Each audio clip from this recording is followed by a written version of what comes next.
থেকে 6 বছর থাকি মোর লগত শারীরিক সম্পর্ক কৰি আছিল আব্দুল কালামে। এতিয়া ফির যদি মোক বিয়া না কৰে মই ফির আত্মহত্যা কৰিম। ওর লগত মোর শারীরিক সম্পর্ক হয়ে গেছে, ওই ইয়ার কারণে আমি বিষ খাইছো। তারপর ফির যদি বিয়া না করে মই ফির বিষ খাম। ফির মোহাম্মদ আব্দুল কালামের লগত প্রেম হয়েছিল, 6 বছর হয় সম্পর্ক চলি আছে ওর লগত, কিন্তু বিয়া করার আশা দিয়ে শারীরিক সম্পর্ক মোর লগত করেছে। আর তার পিছত মোর কোনোবা ঘর থেকে বিয়া টিয়া আহিলেও ওই বিয়া হওয়া না দেয়, বিয়া ভাঙি দেয়। ওইও বিয়া না করে, ওই বিয়া আহিলে বিয়া ভাঙিয়ে দেয় মোর। ইয়ার কারণে ওই বিয়া না করিব দেখিয়া মুই বিষ খাইছো। হসপিটাল লই গেছিল মোর বাবা।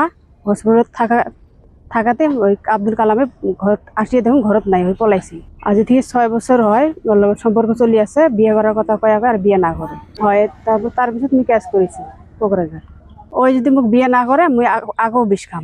এইটো হয় মোর ছোৱালীৰ লগত এটা ল'ৰা বিগত 6 বছৰৰ পৰা ভাল পোৱা কৰি আহিছিল আব্দুল কালাম। তাৰ বাপেকৰ নাম শামছুল আলী।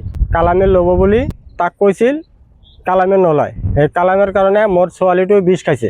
বেচৰগাঁও হস্পিটালৰ পৰা ভালকৈ আনিছোঁ, আনি পাৰ্টিত বিচাৰ দিছোঁ, আমচু পাৰ্টিত। এই পাৰ্টিও মোক বিচাৰ নিদিল।